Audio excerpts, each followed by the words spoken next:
Sorte Halifax-maskiner hoppede over klitterne ved Sønderby. Som paukeslag for BBC, som trækfuglede jo forbi. Lavet ind over Jylland med kursen sønnen om Hobro.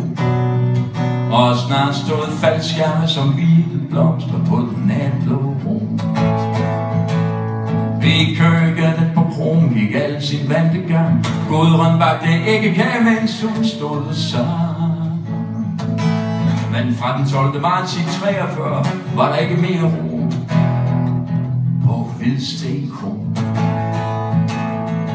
For der kom Dr. Torup og en fremmed ind i Krons skænkestue og sagde: Marius Fil, hvis du vil, at du ham vi skal bruge.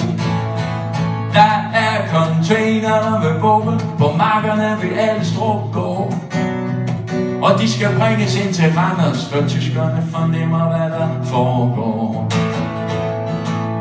Jeg skal lige spørge Gudrun, hvad Marius fik sagt. Så var Hvidsten-gruppen dannet, og London fik kontakt. Og det gik godt et år, men så tog sorgen vare på Hvidsten Kro.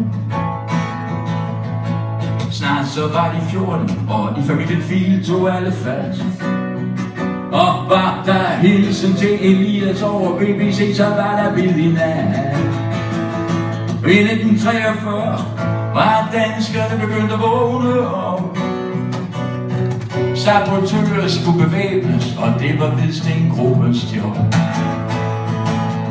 De lyste op mod himlen, 3 hvide og en rød. En enkelt uopmærksomhed kunne være den visse død. Og efter nattens arbejde var der en melmad eller to på Hvidsten Kro. Store sorte fugle trækker sønnen om Hobro. Faldskærme på himlen, hvide blomster mod den natblå ro.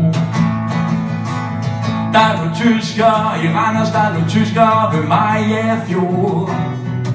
De vidste, der var noget galt, men tørvegrave sletter alle spor. De nåede til kronen, og flyene var væk. På loftet lå en faldskærmsmand og rystede af skræk. Han knugede sin giftampul og klyngede sig til den spinken tro på Hvidsten Kro. Faldskærmsmanden han var frivillig, han var lydløs, han var rå. Han kunne sprænge broer, så de Wehrmachtstogtransporter gik i stå. Men han